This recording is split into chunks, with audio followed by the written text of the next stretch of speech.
mbokk yi asalaamaaleykum seen émission seen jotaay tey nag ñu ngi koy seq ak président Moustapha Cissé Lo député fii ci assemblée nationale député tamit CEDEAO nekk kon président parlement bu CEDEAO président maa ngi lay nuyu. Aïdara maa ngi lay sant di la gërëm. di la ziare ci at bu bees bi di la ci ñaanal yàlla jàmm mais di ñaanal seen groupe xam ne suma groupe la. ndax bu ma soxlaa waxtaan ak yéen. waxtaan ak yéen mais Bougane Gueye Dany maa ngi koy nuyu di ko ñaanal di ko ziare di ko ñaanal yàlla it moo groupe am bi ñi mu àndal ñëpp yàlla defal leen jàmm ci at mu bees mi ak yokkute mais nga may it ma wax inna lillahi wa inna ilayhi rajiun ndax ci ñaari fan yi yéen ñi nga xam ne média ci ngeen di yëngu da ngeen a am perte bu mag boo xam ne bii Sénégal gépp ñu ngi koy jooy kon déggeen moomu nga xam ne da doon mbokku taalibe di soxna mbokk ci Mbàkke génn àdduna ñi ngi leen koy jaal di leen yóbbante sunu njaal ci groupe Futurs Médias bi nga xam ne suma rek suma xarit Youssou Ndour moo ko monté kon déggeen c'est une grande perte pour la nation sénégalaise mais médias yi aussi perte bu mag la ci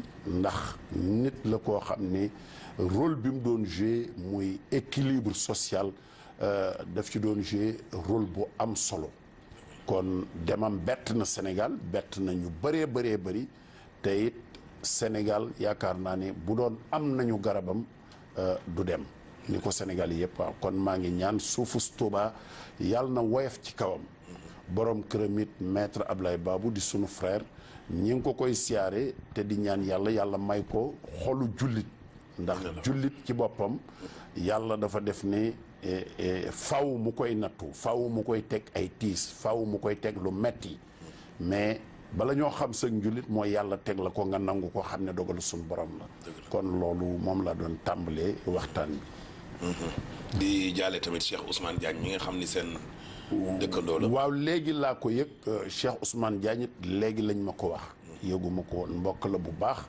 di dëkkandoo di ko xam ni kii dañ koy jaal tarixa xaadiriya yëpp ñu ngi leen koy jaal mais di ko jaal président de la république Macky Sall ak njabootam gépp ñu ngi leen koy ñuy joor ñoom ñu ngi leen koy jaal maître Dior xam ne moom itam mbir la moo xam ne mii dafa ñëw dolli ko ci li ma la doon wax rek kon fan yi yàlla mu dogal ay naqar ak tiis tegu ci Sénégal tegu ci njaboot yi tegu ci ñoo xam ne ñiit ñu ràññiku lañ ci Sénégal kon yàlla na leen yàlla teeru yërëm leen te teral leen fa mu nekk amiin alaaw si président laaj wu njëkk bi nag mooy opposition bi day amal nañu kon marche nag ci àjjuma ji ñoom nag ñu jàpp ne daal lañ bëggoon a am nañ ko ndax mbooloo mi ñëw na ñenn ñi jàpp ne daal leader yi daal la ñu waxoon defuñu ko. waaw xam nga droit de marche constitution bi moo ko maye maître Ablaye Wade bi mu ñëwee daf ko jàpp ne ku ne am na droit marche bu amee lu muy protesté wu ku mu neex takk yu xonq wane ko ci yar ak teggin moo ko yokk ndax bu njëkk daanaka am lu jafe woon la constitution bi yéen ñu bind ko ci muy mbind mu leer mais man suma problème mooy droit boo xam ne loi lañ ko def ndax loi boo ko gisee ñu def ko toujours day am partie réglementaire loi bi mooy nan lañ koy defee foofu ba tey moo am problème ma jàpp ne war nañu ci waxtaan ndax marche boo koy def waroo bàyyi ba ñuy julli juma ba pare ngay jéem a kar ñi jóge juma naan leen kaay marche bisu ajjuma bëgg naa ñu waxtaan ñun majorité bi. bisu ajjuma kenn waru cee marche. comment ça ndax bisu jaamu yàlla la may ma rek li ma bëgg wax Ahmed. réew dañ koy encadrer xawma danañ ma ci suivre wala déet mais dama bëgg bu may wax ñu déglu ma dama bëgg ñu def loi bisu dimanche bisu ajjuma ñu tere marche ci àddina ci territoire bi du ci am ndax bis la yoo xam ne ñi gëm muy jullit yi ajjuma day bis bu ñu war a waajal bisu jéggalante bisu daje ci bis bi ñu war a joxe message yoo xam ne jàmm la ak jëm kanam kenn waru ci profito ndax man Tuubaa bi ñuy taal sama kër dañoo profito ci ajjuma préparé wuñ ko ajuma ji tase ñu ne way ndigal li kan moo joxe ndigal li y a des problèmes que ñu war a régler léegi dimanche bi nit ñi dañuy dem ci église yi nañu régler bis yi ci des ku bëgg a marché demal bul profitoo ci jumaa ji bu tasee nga taxaw ci place bi nga xam ne nit ñi dañuy ñëw nga leen di wanga loolu profitoo la may ma dama ni man loolu débat boobu posé naa ko dama bëgg mu leer leneen li am réew dafa am dañ ko war a aar surtout un pays démocratique mënoo ni fu ma neex laay jaar marche jëm ci palais bi wala jëm ci intérieur wala jëm ci assemblée bi foofu mooy réew mi xolu réew mi sookulu réew mi moo téye réew mi institution yi fi mu ne il faut ñu légiférer waxuma arrêter dañuy voter loi wax périmètre bi nga xam ne kenn du fi marche booy marche waaye fo média yi yéen fu mu nit ñi marche ngeen dem fa ku am mbooloo boo demee Géejawaay sax nit ñi fekk la fa kon buñ ne laa demal place de l'Obélisque ba rond point bu RTS kay nga ni duma fa jaar waxul naa fekk ngay. mais arrêté boobu kañ lañ ko signé. mais dama ne arrêté boobu du dama ne même bu arrêté amul may ma même bu arrêté amul. waaw man bu doon maay ministre de l'intérieur dama koy tereelu dama naan institution yi may naa leen ngeen marche mais du ngeen ñëw fii. institution yi dama ni fi institution yi ne. dama koy aar. mémorandum yi fan lañ koy déposé. dama ni fu ñu koy déposé. man gouverneur nañu wax gouverneur bi wala préfet bi.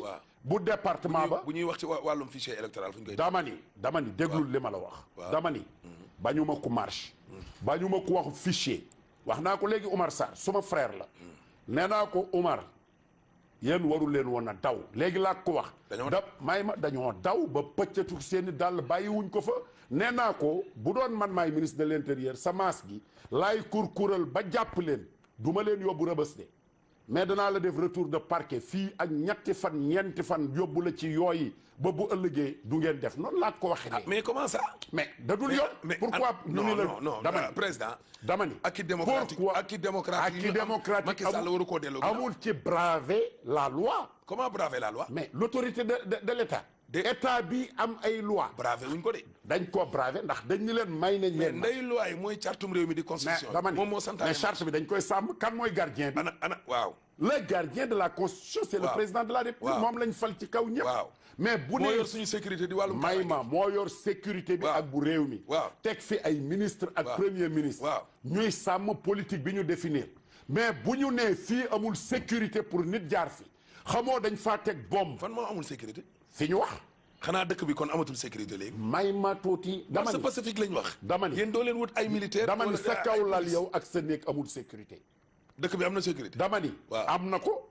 waaw am na ko raison de plus kay ñu war leen. waxu ma ne dëkk bi amul sécurité dama ni. waaw sécurité yow bu ci sa biir néeg. waaw mën na bañ a am sécurité. sa biir néeg mën na bañ a am sécurité. ah bon kon waaw sa biir néeg mën nañ faa def loo xam ne xamoo ko.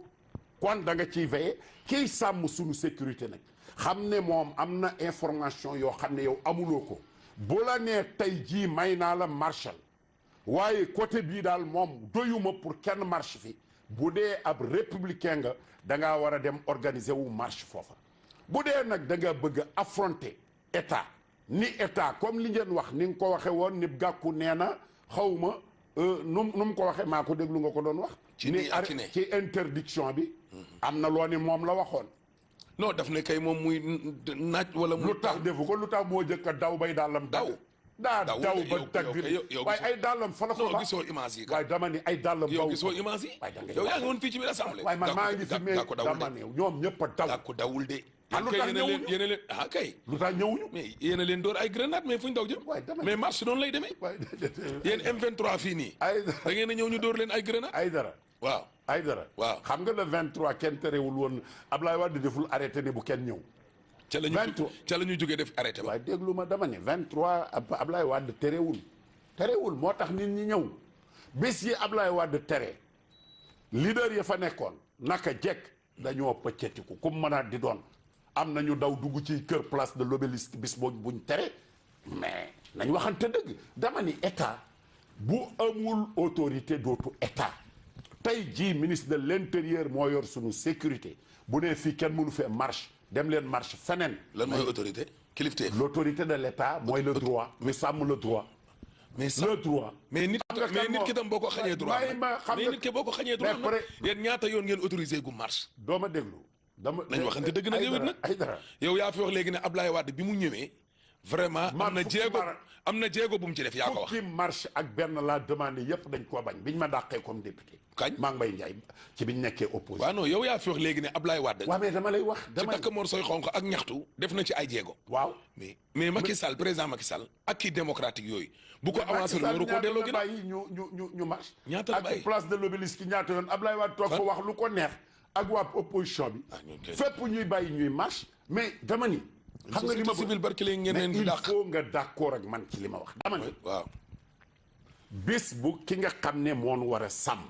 ne fii kenn waru fee mën a jaar tey ne ko ban bis lañ fa war a man dama ni fukk ak benn lañ ma wax may demandé yam Mbàkke kon mësuma bravé ab interdiction man kon li ma gëm laa lay wax. dama ni teel a wax. déedéet dama ni amul teel a wax woo nañ leen nee nañ leen marche leen yem leen fii nañ mobiliser foofa marche foofa mais buñ nee préfet bi doo dara ni ministre de l'intérieur doo dara danaa ñëw man ministre de l'intérieur ak préfet danaa leen wan ne au nom de la loi dara la am naa ay gendarme ak i police bu ngeen fi jàllee ñu defante koog yéen loolu may wax ni mais de réew nag defante ko yor. mais pourquoi defante du am du fi jóg. dañ leen fal pour ngeen di defante. dama ni defante du fi jóg dañ leen a fal pour stabilité. dama lay ak wàllum kaaraange. dama lay wax. waaw damaa bokk ci ñi nga xam ne lu bon 1000 fois. waaw tukki naa ko ci adduna bi. waaw démocratie Amérique la yem ak France.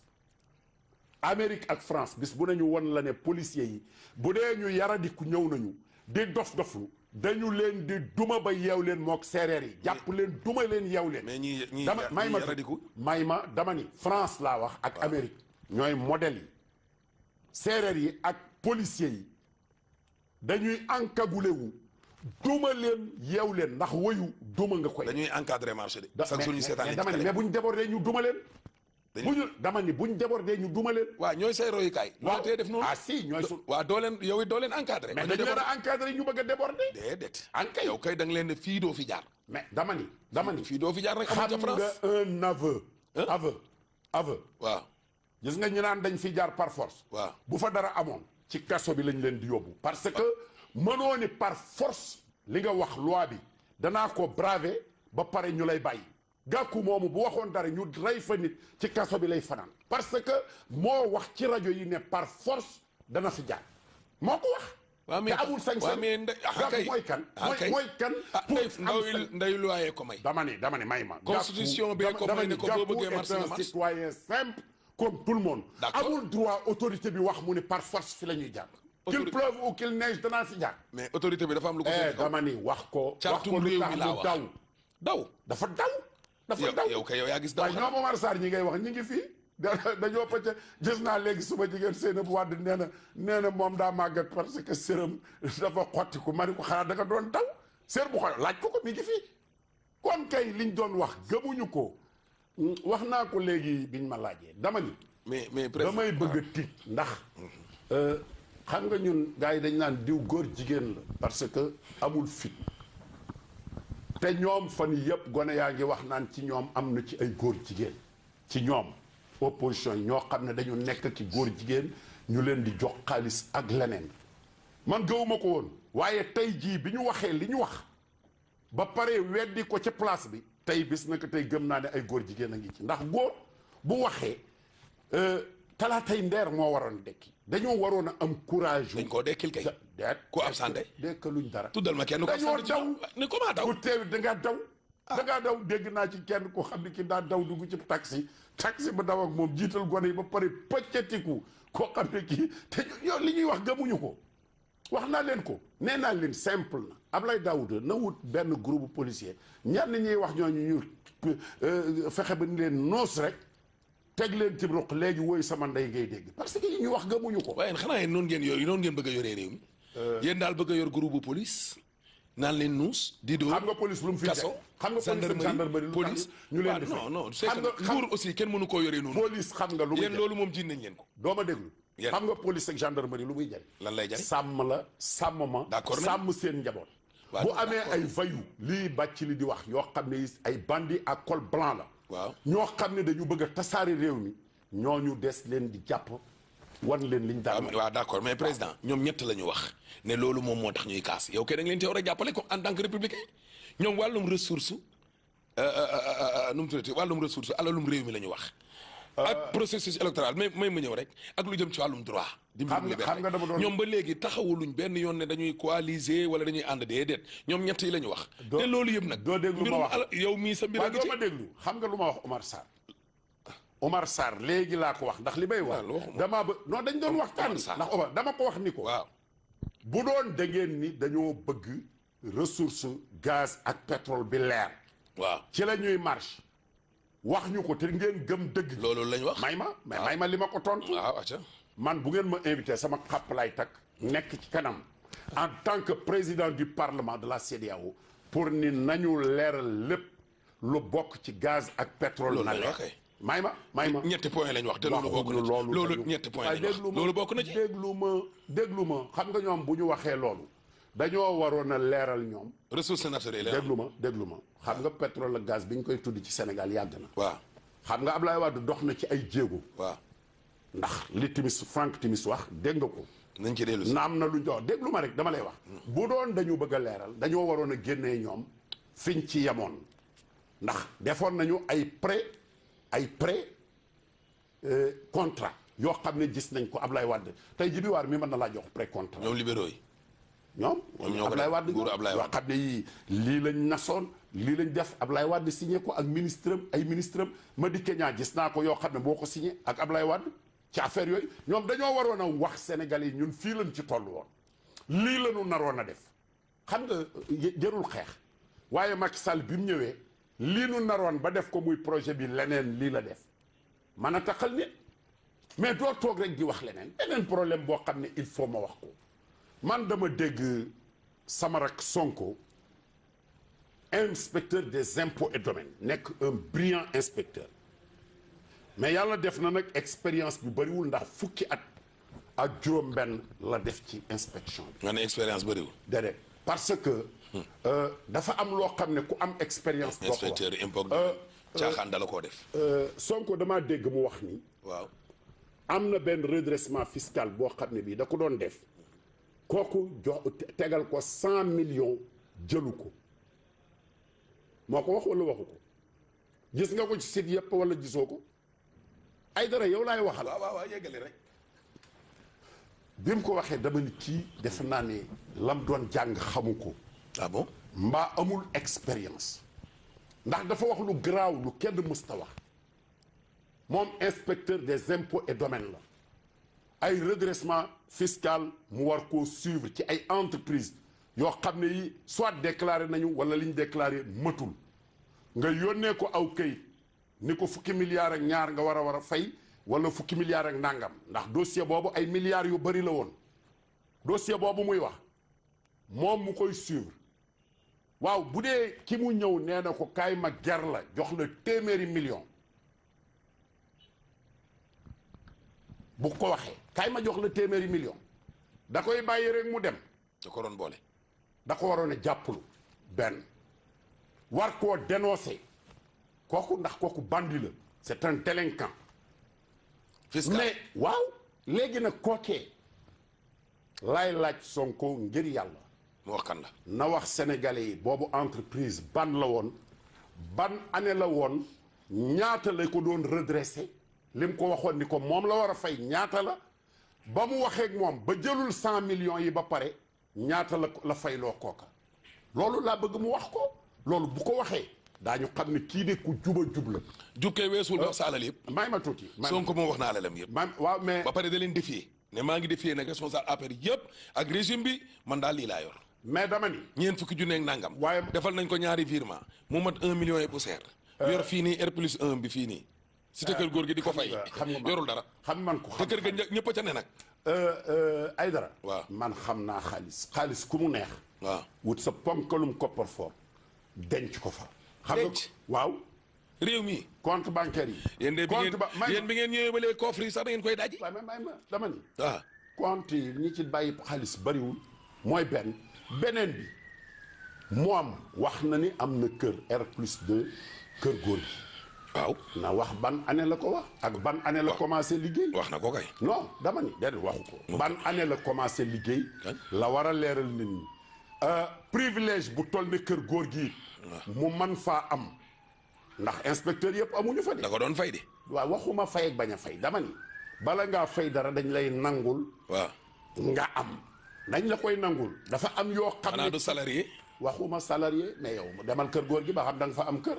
wala feneen fu ñuy joxe ab fi ñuy joxe ay privilège la yoo xam ne da ngay am foo làqtu daanikam partout ñi am kër góor gi yëpp bi ko Ablaye Wade di joxe du ku ñëwoon rek am xaalis am demewul noonu si kap ba mu xewee ba léegi di joxe ay kër du ku ñëw am pour yow Sonko daal maanaam da koo lijjanti daa nekkoon ci position yoo xam ne yi war na mën a lijjanti am foofu ci position yi loolu la ndax daa jege woon ñoo xam ne ñi yëf yi ñoo ko yoroon ñu ko séddale ñi mu jegeeloon rek fi mu nekkoon léegi li ko mat ñi mu jegeeloon ci impôt et domaine ñi nga xam ne ñoom domaine kay ña fa newoon a fi ne ba tey déglul c'est pas vrai dama ni c'est pas vrai Sonko li muy kaas ana ñoom Ahmadou Ba mais dama lay laaj Sonko ana ñoom Cheikh Ba waaw dama lay laaj Sonko waaw lu tax depuis mu nekk impôt et domaine waxul ci yi mu doon wax ci yan yi muy wax redressement fiscal affaire coow yooyu lan moo ko ci teewoon a wax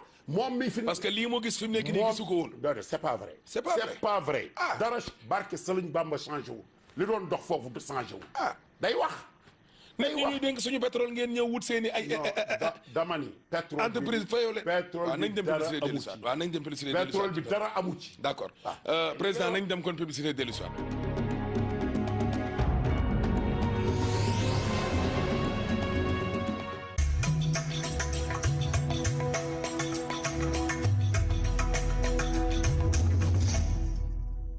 mbokk yi mbégte ak bànneex la leen jooni jooni indil nee na seeni facture Senelec SDE TNT ba ca woyofal boo ca fay ca point jooni jooni ba du la dikk lu dul ñeent fukki dërëm dong te yemul foofu de bés bu yàlla sàkk dana tànn ci yéen ñett delloo ko njëgu facture ba mu fayoon ñene ca point danañ ci tànn ñaar delloo leen njëgu facture bañ fa fayoon loolu yëpp am na leneen loo xamante ni bii nag moo ko gën a neex de boo yoree sa vite fait toog ca sa kër moo xam sa lal wala sa oto nga daa dee envoyé fay sa facture du am benn frais te itam mën ngaa bokk ca ña ñuy tànn delloowaat leen seen njëgu facture jooni jooni ki koy mën ak ki koy jéem duñu benn jooni jooni mii soxla su teew moo ci gaaw.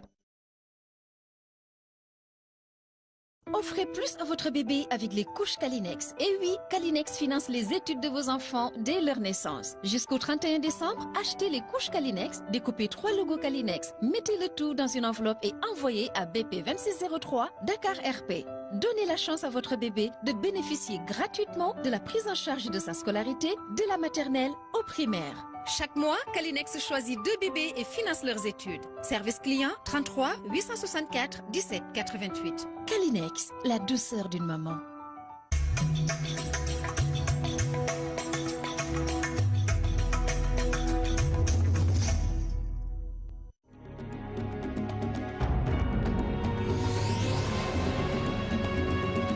mbokk yi ginnaaw nag publicité bi ñu daal di dellu soit nag ak le président Moustapha Cissé Lo président ñu ngi woon ci wàllum pétrole bi moom nag sax daanaka li gën a jaxal nag réew mi ak coow léegi yëpp loolu nag bokk na ca sénégalais yu bëree bëri nag li ñu jàpp rek mooy rakku waa ji waaw loolu tam est-ce que c'est pas gênant liñ ciy wax kañaan la kañaan la comment kañaan yéen yàggoo leen a wax ne doomu waa ji doo dégg lu ma wax la waaw xam nga doomu waay bi dañ koo jox ay waxoon naa ko fenn ay responsabilité sénégalais la administrative sénégalais la waaw may ma bokkul ma dama yow sa doom amul droit liggéey ci réew mi doo ma déglu ma s'il te plaît waaw allez-y Aliou Sall waaw benn poste responsabilité étatique Macky Sall jox ko du décret bu mu signé wala leneen Aliou Sall Franck Timis gars yi leeral nañu kañ la ko xam Atepa ngi fi ñoom Samuel a ngi fi booba Macky Sall ñëkkul ci pouvoir Samuel waaw may ma rek gannaaw xamoon na ñooñu moom mu opté à un moment dem ci affaire secteur privé. gis koo xam ne kii war na ko mën a jël mu liggéey mu ànd ak moom di liggéey mu jox ko responsabilité di ko fay parce que Macky Sall mooy président de la République ak pétrole feeñ na ndax ba ñuy xamante pétrole feeñagul leeragul yaakaar nañ ne am na fi xamuñu baax na wala baaxul exploration lañ bi lañ toll mais loolu bu indee problème daa naroon a am mais problème bi mu amee coow li bëri am na lu Aliou Sall def loo xam ne nii on le remercie parce que nee na bana lépp lu jëm ci pétrole jëm Sénégal ak gaz. jëm Sénégal fa mu dem a gën a garaaw bu Sénégal bi. may ma tuuti. fa mu jëm gën a garaaw. may ma tuuti. bisimilah. xam nga ay dara. nan waxante dëgg yàlla moo nu bind. yow mii boo jàngee sab xam-xam am say relation ni da nga opté dem ci secteur privé ku la mën a employé te employé ci yoon pour nga mën caa am loo terale sa njaboot da nga ca dem. mais est-ce que loolu sax moom opposition bi amu ci ndam lañ bëggoon est-ce que amuñu ko. bu dee ndam lañ ko tuddee nañu jël ndam li mais li ma gëm. mais am nañu bokk ci yéen ñu yàgg a wax ne Alioune Sall dafa war a démissionner pour mettre le président à l'aise. mais def na ko mais tax na ñu nekkoon ci moom sax di attaquer même ay nit yu ne ci gouvernement bi. lu mel ni ñoom Mame Mbaye Niang. dama ni waaw man du ma dugg ci polémique boobu xam nga lu may wax. mooy Alioune Sall magum jëmb la boo seetee ne lii dafay gêner magam mu ne bàyyi na. kii kat na seq ak moom beneen relation bu dul pétrole gaz bu Sénégal kooku dama ko ciy félicité. mais est-ce que yéex ko def. non man xam nga du ma seet yéex naa jeexul li am solo mooy mbir mu ne day évoluer. waaw non d'accord naa mais xam nga Alioune Sall tey ay militants am d'accord naa ak ñoom ak ñi ànd ak moom ak waa APR. waaw mooy problème bi yëpp mooy. moom maanaam mais coow lépp loolu la. moom li mu nekk moom daal photom daal mooy li mu nekk. li muy frère Macky Sall. merci beaucoup mais d'accord naa. waaw d'accord ba mbir ma jollee ca 2011. may ma 2012 mag jafalu est-ce que moom bu démissionné woon ca jamonoom Franck Timis dénk ko leneen kon est-ce que affaire bi dina amee ampleur bi mu am nii tey. lu tuuti dama ni. waaw. li muy frère Macky Sall moo indi problème mais bu indee problème bi. li ñu waroon a wax rek. simplement mooy ñun daal Macky Sall gannaaw mooy magu Alioune Sall na génn ci sunu pétrole. ci relation boobu sañ nañ ko moo tax ma wax la ci wax ni bu doon dañ doon marché ni dañu bëgg lépp ñu def ko ci transparence pétrole bi ak gaz bi man bu ñu ma invité dinaa ñëw xam nga lu tax damaa gëm ne Macky Sall bu ko yàlla joxee temps xëy na feeg ñu commencé même di exploiter pétrole bi ak gaz bi di ko jariñoo mandat yi mu war a am day jeex kon ku fi ñëw war na fi fekk contrat yu leer ak clause yu leer yoo xam ne Sénégal da ciy gis njariñam kon awma problème ci transparence boobu moo tax man la marche pour la transparence dama leen ci soutenir xam nga lu ma dul soutenir mooy sos wax loo xam ne xamoo ko mënoo koo leeral non may ma i naan ay nangami milliards jot nañ ko yooyu c'est faux amul c'est faux barke Serigne Touba du dëgg mais lan moo tax Franck Timis mi ñëw dëggal carrément non dëggalu ko lan la wax ndax li ñuy wax ñoom dama bañ ñu la jël bopp nit ñi waroon nañoo fay ab droit ñii ni la waruñu koo fay nga calculer ci say calcul mi ngi mel ne redressement fiscal yi ñoom Sonko dañ doon dóor ay nit ay 12 milliards kan ñoom ay 12 milliards ay ak ci lu ko ëpp ni leen fay leen ko bu ñu ñëwee di négocier def nañ ko ba tey yow Sonko mbaa du la plainte na ma plainte dama ni ay 12 ak lu ko ëpp dañuy ñëw ni la yow say l'impôt ak say taxe tant de milliards lu leen neex rek la ñuy tudd nga commencé négocier loolu la ñuy def. mais c'est que xam nga problème. mais dafa am. problème mu pétrole bi Franck Timis. Franck Timis bi mu dama ni base de calcul yooyu c'est pas légal. ah non mais man li Timis wax kay man moom laa bëgg a wax ci laas ak témoin ci loolu naan dañoo perte loolu. calculé wu ma ci de. déglu ma tubaab bi li mu wax. premier ministre bi daal dafa ñëw wax nii waaye waa ji bi mu ñëwee. xam na ne moom s'il te plaît. dama lay laaj dama xoolal. non dama lay laaj. moi je suis un opérateur économique. waaw dama lay laaj. petit commerçant dooma may ma laaj la am na lu ma xam dama ni. waaw dooma may ma laaj la calcul ab nit nga ni ko. yow dooma may ma laaj la de. déglu ma après da nga ma laaj. waaw acca bismillah mënoo ñëw rek nga wéy kii 12 milliards wala 90 milliards moom la waroon a fay def say calcul wax ko daal di ne wéy kii pertal na Sénégal nangami milliards loolu taxawul ça ne tient pas la route. waaw mais taxawul tey yi ñuy wax ça ne tient pas la route. waa mi ça ne tient pas la route gis nga. kon daal ñin daal ku mu neex jóge ca àll ba ñëw. dama créer say entreprise. may ma ñëw Boye Diaw waaw may ma ñëw. Mame Boye Diaw. nee na Sonko taxaw woo leen ñu bokk toog. waaye yéen lan moo tax lan moo tax Mame Boye Diaw di wax. te yéen doo leen ne ko droit de réserve te mu nekk inspecteur. jànguñu domaine boobu. waaw non dama ne jànguma loolu. waaw Mame Boye Diaw. dama ne xam nga lan laa. inspecteur la ci yéen la bokk. moom mi ngi wax lu tax waxoo leen ko droit de réserve. Ousmane Sonko bokkul ci yéen te ñoom ñaar ñu bokk benn service. mu wax ngeen ne ko doo ko fi wax ba dàq ko. Ousmane Sonko. waaw na ñëw jàkkaarloog Mame Boye Diaw. ñu toog wax ci li muy wax. Mame Boye Diaw lu mu wax dana ko wekki ko. Mame Boye Diaw bu waxee dañ ko war a dàq. yi muy wax taxawul. waaw Mame Boye lu tax muy wax. lu tax Mame Boye wax base de calcul yi muy wax. waaw mais Mame Boye warul wax. mais dama ni. ku sosal gouvernement Mame Boye ci gouvernement la bokk. ci la bokk. parce que affaire la bokk. militant la. dama ni may ma waxuma militant la dama ni. boo sosee. waaw loo xam ne amul. ku am xam-xam bu toll ne yow mooy toog ni leen li nga wax amul. li muy wax tegu ko fenn. waaw d'accord waaw bu doon ci condition ya mu nekkoon ak Tahibou Ndiaye la nekk ak moom ñu nekk fi du wax li mu wax. il ne le dira pas du ko wax. yii muy wax yëpp kon da nga bëgg a wax ne jege ñaale Tahibou la. waaw ah bon bu wér a wér sax. bu wér maa ko wax. ah bon maa ko jege na Sonko waaw. d'accord léegi Sonko maa ko wax léegi nañ dellu si waat ci. maa ko wax lii ngay wax si seen woon nee na jege wàllu Sonko nga. yi ngay kaas taxawul waxoo pour sénégalais yi sa bopp ngay waxal ak yenn mécontentement yoo am mais sénégalais yi pour ñu avancer ñorul. waaw d'accord léegi nañ wax ci nañ wax ci li waa wattu di wax naan. li ñu perte ci milliard waaw may ma rek nee nañ li ñu perte ci milliard boo ko doon xayma tey toll na ci juróom-benni téeméer ci ay milliards.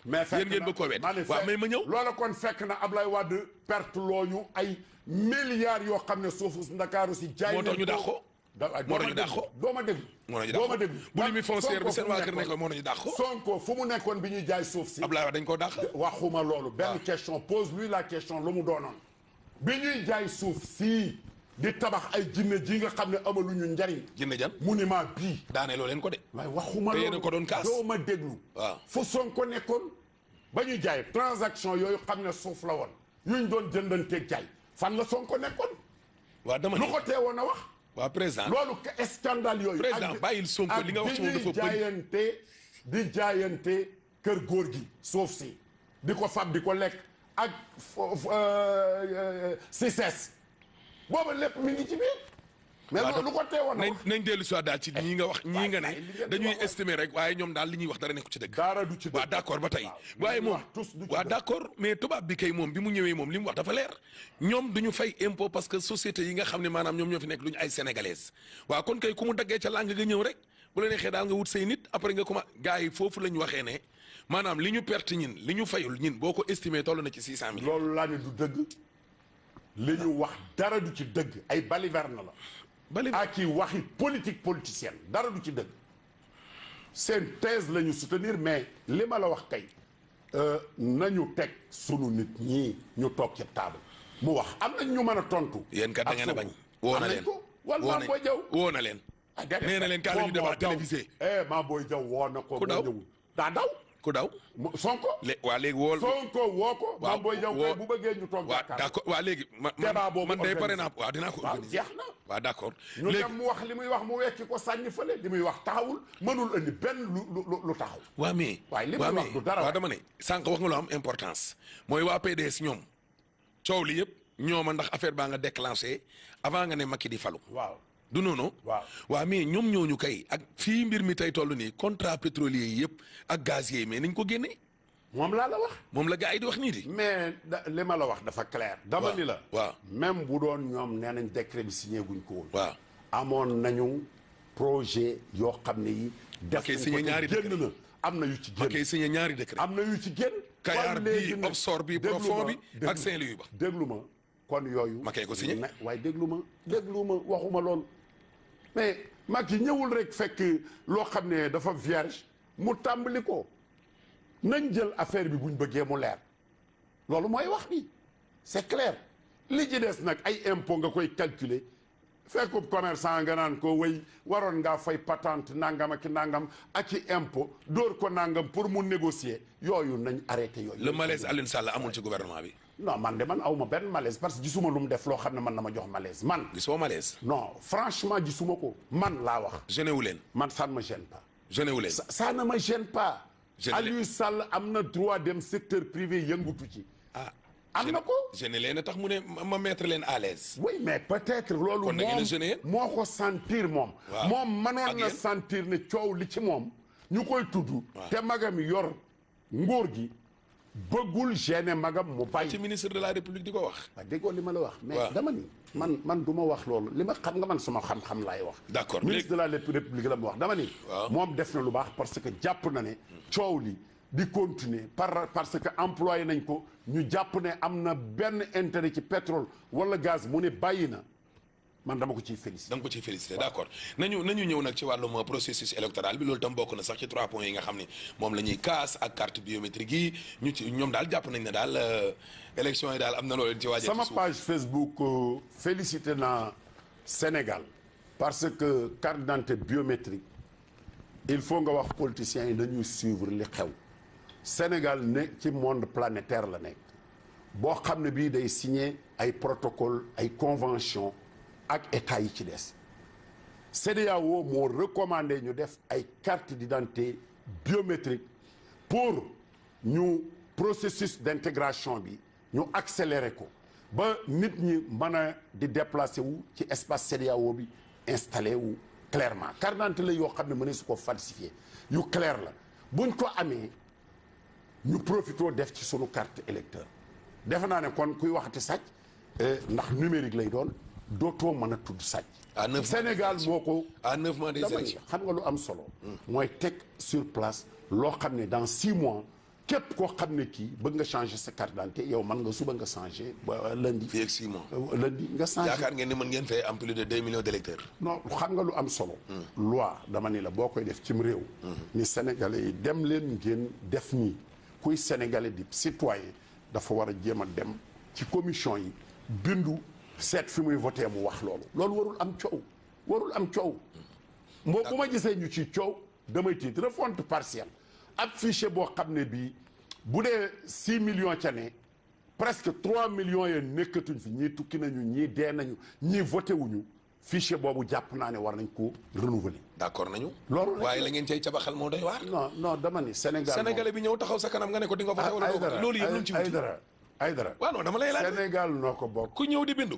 yow kay bindu ko rek Ahmed Aïdara Sénégal ñoo ko bokk Sénégal kenn ku fi mënatee sàcc ay élection amul buñ ko mënoon Ousmane Ngom du organiser élection yoo xam ne Ablaye Wade ko préparé wax li muy wax ñëw ñu battre ko mënul ne Abdou Diouf ba muy préparé élection daf ko préparé ñu battre waaw léegi lu tax ñoom ñu def leen yenn proposition ngeen bañ dama ni du le bulletin unique là dama ni nga xam ne yow di nga sakkanal say milliards benn rek la boo ñëwee ne capp ci kaw Macky Sall wala nga ne capp ci kaw Gakou wala Aïdara delloo naa la benn question mooy ban lu tax ñi koy proposé tey ñoom ñoo ko bañoon bulletin unique ca Abdou Diouf ba léegi ñu ngi koy wax waa démocratie noonu lay doxee waxuma loolu waa Abdoulaye Wade am na loo xam ne ci jamonoy Abdou Diouf fii la nekkoon di ko xeex te pourtant bi mu ñëwee li ko fi daaneel loolu bokk na mooy mais Aïdara damaa bëgg loolu ñu bañ ci sori dama ni nun nooy gouverner réew mi tey nun nooy seet li nga xam ne baax na ci réew mi te du andi coow lu leen arrangé wala amul lu ñu li baax ci réew mi la ñuy seet ñun seetuñu lu ñu arrangé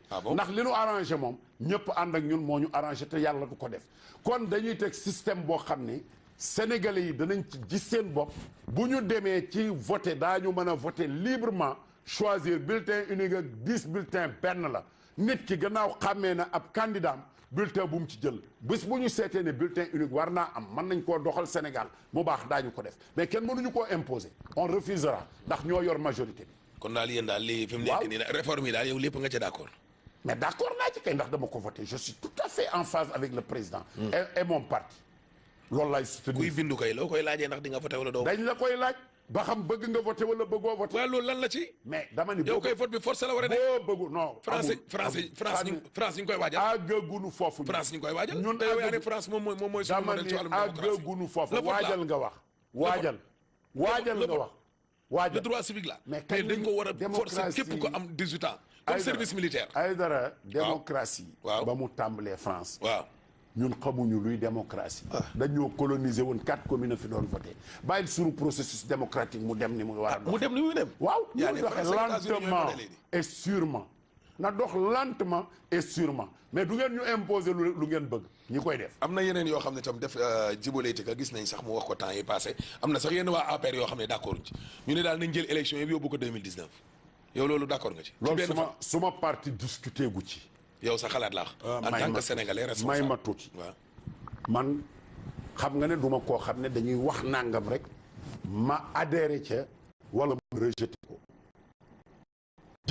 bu ko wax c'est un grand homme d'État am na lu tax mu wax ko la tax mu wax ko bis boo xamee ne proposé na ko suma parti ñu war ci discuter danañ ci discuter ndax mais li ma jàpp man te jàpp ne moom mooy am mooy législative 2017 danañ ci dem au mois de juin loolu laa gëm ba leneen di ko toxal. calendrier républicain bi. mani au mois de juin. yow loolu nga d'accord 2017. gëm naa ne daanu dem. non loolu nga gëm wala loolu nga d'accord. moom laa gëm sama gëm-gëm la déedéet d'accord calendrier kay sañu ba cee bañ a d'accord. kon ci yow calendrier républicain bi. tant que amul lu ko toxal. man ci lay d'accord te damay bëgg ñu sàmm ko. bu ñu demee nag waaw déedéet dama lay wax bu ñu demee. ba am lu ko changé. booba dañ ñu koy proposer ci parti ñu waxtaan ci ndax man kenn doon di fii loi boo xam ne bi xawma ci dara. waaye que léegi ñu sànni bal. masul am. loi boo gis fii ñu koy indi man xam naa ca dara avant mu ñëw. di sonde noonu nit ñi di sonde. sondage amul ndax. loolu du débat bu amagul ci sunu parti. ba bis na ko tey li nu jàpp mooy waaj pour dem élection législative. candidature yi nag. ak ñi nga xam ne nee nañu ay nasaraan la ñu ak yooyu. yow itam am na ay nit yu ko fi waxoon exclusivement sénégalaise nationalité. mais kooku wax naa ci waxte ci yow tam da nga bëgg a dellu si man. non bëgguma ci dellu si loolu damaa gëm dafa am ay proposition man damaa gëm ne. oui. ku bëgg a nekk. candidat président de la République du Sénégal. waaw waroo am double nationalité. wala nga bàyyi benn bi. déglu ma rek man nag loolu sax a fi ne. waaw ndax loolooy texte bi. loi laa wax mais damaa bëggoon dama laa la wax. waa déglu ma damaa bëggoon. waaw ñu yokk ci ne da nga koy bàyyi fukki at. ba pare doog a mën a présenté wu. waaye gëw ma ne ci saasi rek da nga naan da ngay dem ba ami intérêt ni man bàyyi naa nationalité bi. daal di ñëw loolu débat bi ñëwagul fii. daal nag am ngeen foo leen ko fekk ak i démocratique boobu leen ko yàq. ay lan mooy fukki at. fukki at kay bokk. mais loolu dañ ci war a waxtaan. li des ci élection yi daa mat sax ñetti at. xam nga li ma lay wax ay dara. nga bëgg a dàqab lu ay dara yow kay am nañu leen exclusivité bi ngay wax. am na ñu wax ni dafa war a àgg ci premier ministre d'accord naa ci man je suis en phase avec moom ku mel ne premier ministre ku nekk président assemblée nationale ñooñu ñëpp dañoo war a nekk exclusivement de nationalité sénégalaise. loolu dafa war a am mais débat la. mais doo ko tey. waxuma loolu. kenn tànnul foo juddoo. xam nga man ay dara. waaw dama bëgg ñu may comprendre. man néew ma nañ ko def de dama ni dafa war a nekk débat boo xam ne bii dañ ciy waxtaan ba juboo ci li ñuy def mais ñor na Sénégalais yi comme ku nekk da ngay dee wuti sa nationalité boo xam ne par ay intérêt yu kenn xamul bala ngaa laaj sunu réew wala nga yor lu mel ne premier ministre wala nga yor président assemblée nationale da ngaa war a nekk de nationalité exclusive. du Sénégalais.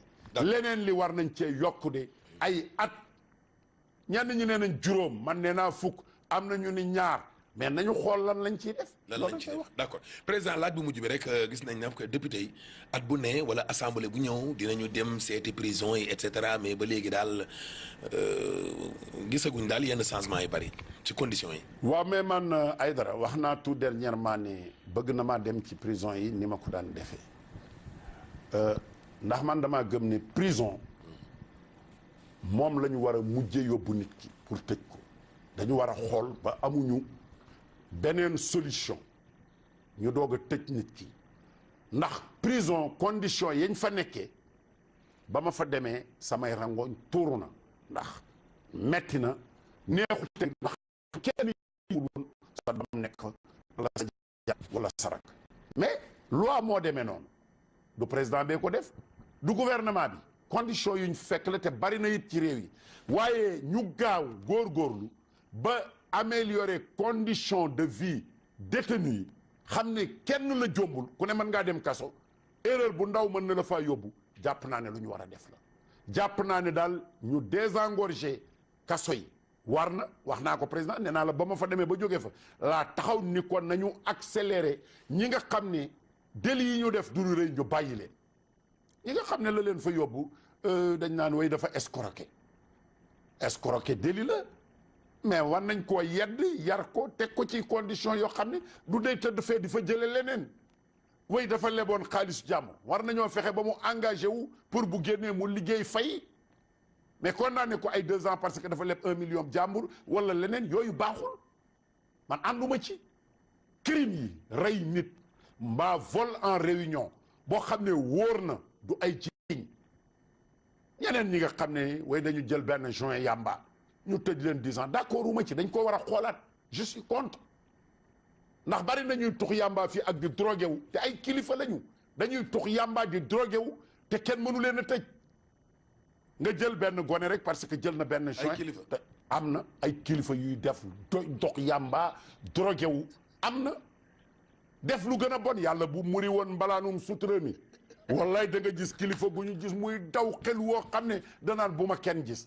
kon yooyu nañu ci teey waaye jël nit ñi rek rokkas ci kaso bi ba mu fees del bëgg a rey nit ñi ci kaso bi lu ñu wax ñu ne mii dépol yóbbul loolu nañ ko moyu amul njariñ amul njariñ man daal vraiment maa ngi lancé un appel au ministre de la justice au premier ministre et au président de la république question kaso yi nañ ci toog assise nationale la war a am ñu xool meilleure forme bi pour seet te wut ay kaso yoo xam ne yu dëppoo ak jamono fi mu toll xam ne buñ fa téye nit ku ñu mënta téye dana am dignitéem ak ngoram ci biir kaso bi. ci biir kaso bi. président seen bureau bi nag soppi ngeen ko ci àjjuma ji nga xam ne moom la ñu génn bëriwul nag changement de mais Barthélémy Dias de moom dafa mel dafa xam li ko doon xaar ba tax moom bàyyi woon na sax.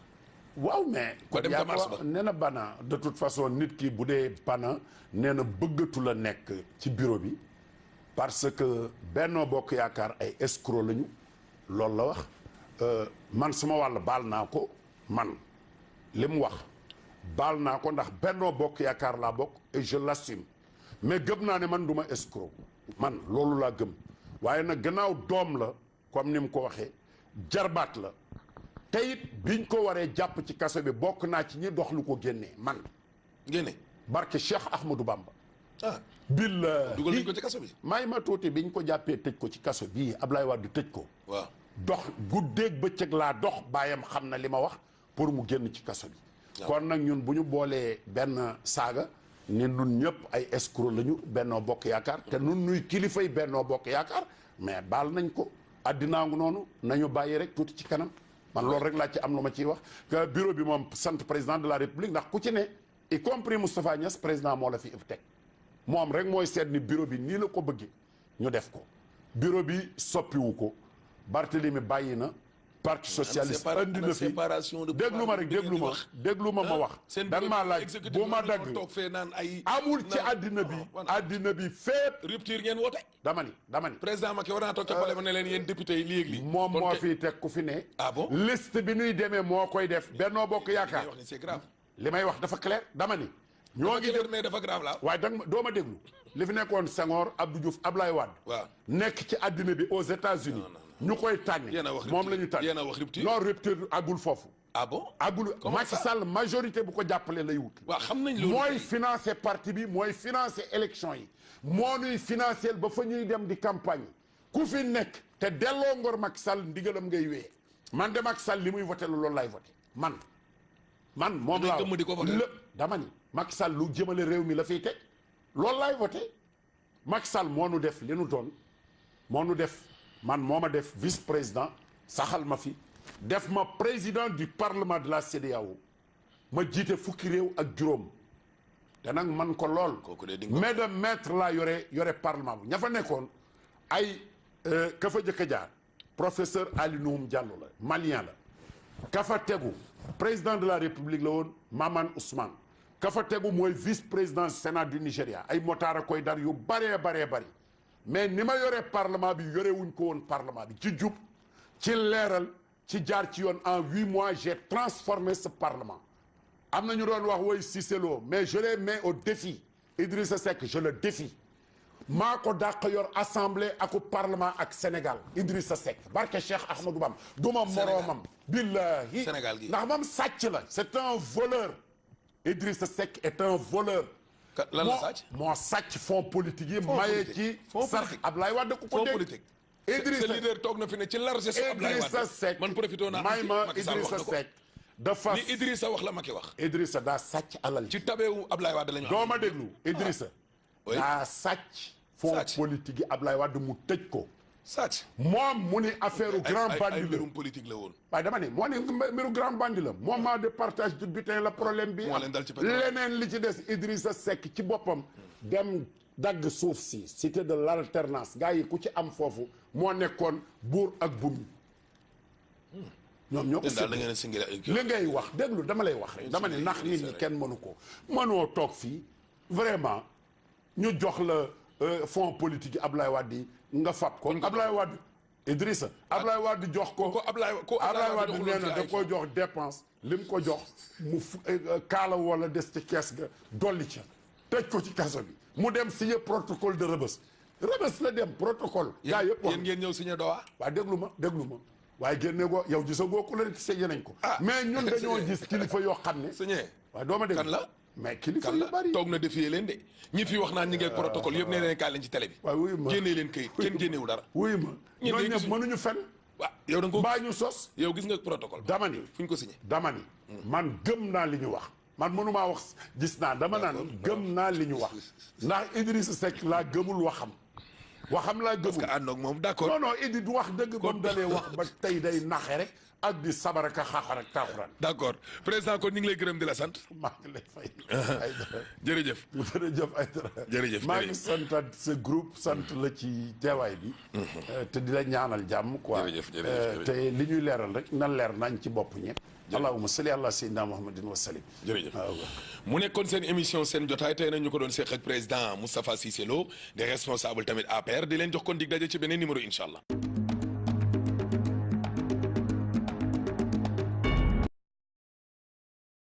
bañuma ko marche bañuma ko wax fichier wax naa ko léegi Oumar Sarr suma frère la nee naa ko Oumar yéen warul leen woon a daw léegi laa ko wax dañoo daw ba pëccatu seeni dàll bàyyiwuñ ko fa nee naa ko bu doon man maay ministre de l'intérieur sa maas gi laay kurkural ba jàpp leen du ma leen yóbbu Rebeuss de mais danaa la def retour de parquet fii ak ñeenti fan yóbbu la ci yooyi ba bu ëllëgee du ngeen def noonu laa ko waxee. mais comment ça. mais da dul yoon. pourquoi ñu ni la non président. dama ni ak i démocratique Macky Sall waru koo delloo amul ci braver la loi. comment braver la loi. mais l'autorité de l'État. état bi am ay loi. braver wuñ ko de. dañ koo braver ndax dañ ni leen may nañ leen. mais ndey loi yi mooy cartum réew mi di constitution. dama ni moom moo santaane mais charte bi dañ koy sàmm kan mooy gardien bi. waaw. le gardien de la constitution c'est le président de la République. moom lañ fal ci kaw ñëpp. waaw mais bu moo yor suñu sécurité di wàllum. may ma moo yor sécurité bi ak bu réew mi. waaw teg fi ay ministre ak premier ministre. waaw ñuy sàmm politique bi ñu définir. mais bu ñu nee fii amul sécurité pour nit jaar fi xamoo dañ faa teg bombe. fan moo amul sécurité. fi ñu wax. xanaa dëkk bi kon amatul sécurité léegi. may ma tuuti. dama ni Pacifique lañ wax. dama ni yéen doo leen wut ay militaire. dama ni sa kaw lal yow ak sa néeg amul sécurité. dëkk bi am na sécurité. dama ni. am na ko.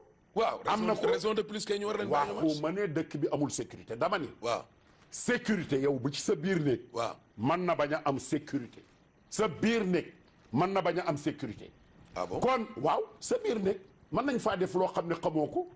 kon da nga ciy veiller kiy sàmm suñu sécurité nag xam ne moom am na information yoo xam ne yow amuloo ko bu la nee tey jii may naa la marshal waaye côté bii daal moom doyuma pour kenn marche fi bu dee ab républicain nga da ngaa war a dem organiser wu marche foofa bu dee nag da nga bëgg a affronter état ni état comme li ngeen wax ni nga ko waxee woon ni gàkku nee na xawma nu mu ko waxee maa ko déglu nga ko doon wax ci interdiction bi am na loo ni moom la waxoon non daf ne kay moom muy naaj wala mu lu tax defu ko lu tax moo jëkk a daw bay daalam daw daw ba tagg jullit ci boppam yàlla dafa def ne faw mu koy nattu faw mu koy teg ay tiis faw mu koy teg lu metti mais bala ñoo xam sa njullit mooy yàlla teg la ko nga nangu ko xam ne dogalu suñu borom la kon loolu moom la doon tàmbalee waxtaan bi di jaale tamit Cheikh Ousmane Diagne mi nga xam ni seen dëkkandoo la waaw léegi laa ko yëg Cheikh Ousmane Diagne it léegi lañ ma ko wax yëguma ko woon mbokk la bu baax di dëkkandoo di ko xam ni kii dañ koy jaal tarixa xaadiriya yëpp ñi ngi leen koy jaal mais di ko jaal président de la république Macky Sall ak njabootam gépp ñi ngi leen koy ñuy joor ñoom ñi ngi leen koy jaal maître Dior xam ne moom itam mbir la moo xam ne mii dafa ñëw dolli ku ci li ma la doon wax rek kon fan yi yàlla mu dogal ay naq rek tiis tegu ci Sénégal tegu ci njaboot yi tegu ci ñoo xam ne ñi ñu ràññiku lañ ci Sénégal kon yàlla na leen yàlla teeru yërëm leen te teral leen fa mu nekk amiin alaaw la si président laaj wu njëkk bi nag mooy opposition bi day amal nañu kon marche nag ci àjjuma ji ñoom nag ñu jàpp ne daal lañ bëggoon a am nañ ko ndax mbooloo mi ñëw na ñenn ñi jàpp ne daal leader yi daal la ñu waxoon defuñu ko. waaw xam nga droit de marche constitution bi moo ko maye maître Ablaye Wade bi mu ñëwee daf ko jàpp ne ku ne am na droit marche bu amee lu muy protesté wu ku mu neex takk yu xonq wane ko ci yar ak teggin moo ko yokk ndax bu njëkk daanaka am lu jafe woon la constitution bi yéen ñu bind ko ci muy mbind mu leer mais man suma problème mooy droit boo xam ne loi lañ ko def ndax loi boo ko gisee ñu def ko toujours day am partie réglementaire loi bi mooy nan lañ koy defee foofu ba tey moo am problème ma jàpp ne war nañu ci waxtaan ndax marche boo koy def waroo bàyyi ba ñuy julli juma ba pare ngay jéem a kar ñi jóge juma naan leen kaay marche bisu ajjuma bëgg naa ñu waxtaan ñun majorité bi. bisu ajjuma kenn waru cee marche. comment ça ndax bisu jaamu yàlla la may ma rek li ma bëgg wax Ahmed. waaw réew dañ koy encadrer xawma danañ ma ci suivre wala déet mais dama bëgg bu may wax ñu déglu ma dama bëgg ñu def loi bisu dimanche bisu ajjuma ñu tere marche ci àddina ci territoire bi du ci am ndax bis la yoo xam ne ñi gëm muy jullit yi ajjuma day bis bu ñu war a waajal bisu jéggalante bisu daje ci bis bi ñu war a joxe message yoo xam ne jàmm la ak jëm kanam kenn waru ci profito ndax man Tuubaa bi ñuy taal sama kër dañoo profito ci ajjuma préparé wuñ ko ajjuma ji tase ñu ne way ndigal li kan moo joxe ndigal li y a des problèmes que ñu war a régler léegi dimanche bi nit ñi dañuy dem ci église yi nañu régler bis yi ci des ku bëgg a marche demal bul profito ci jumaa ji bu tasee nga taxaw ci place bi nga xam ne nit ñi dañuy ñëw nga leen di wanga loolu profito la may ma dama ni man loolu débat boobu posé naa ko dama bëgg mu leer leneen li am réew dafa am dañ ko war a aar surtout un pays démocratique mënoo ni fu ma neex laay jaar marche jëm ci palais bi wala jëm ci intérieur wala jëm ci assemblée bi foofu mooy réew mi xolu réew mi sookulu réew mi moo téye réew mi institution yi fi mu ne il faut ñu légiférer waxuma arrêter dañuy voter loi wax périmètre bi nga xam ne kenn du fi marche booy marche waaye fo média yi yéen fu mu nit ñi marche ngeen dem fa ku am mbooloo boo demee Géejawaay sax nit ñi fekk la fa kon buñ ne laa demal place de l'Obélisque ba rond-point bu RTS kay nga ni duma fa jaar waxul naa fekk ngay. mais arrêté boobu kañ lañ ko signé. mais dama ne arrêté boobu du dama ne même bu arrêté lu ko indi may ma même bu arrêté amul. waaw man bu doon maay ministre de l'intérieur dama koy tereelu dama naan institution yi may naa leen ngeen marche mais du ngeen ñëw fii. institution yi dama ni fi institution yi ne. dama koy aar.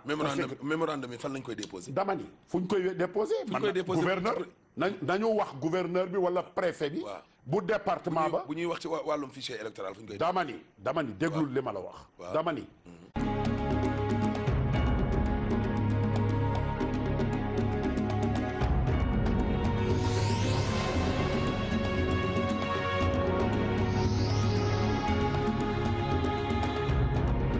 mbokk yi asalaamaaleykum seen émission seen jotaay tey nag ñu ngi koy seq ak président Moustapha Cissé Lo député fii ci assemblée nationale député tamit CEDEAO nekk kon président parlement bu CEDEAO président maa ngi lay nuyu. Aïdara maa ngi lay sant di la gërëm di la ziare ci at bu bees bi di la ci ñaanal yàlla jàmm mais di ñaanal seen groupe xam ne suma groupe la ndax bu ma soxla waxtaan ak yéen.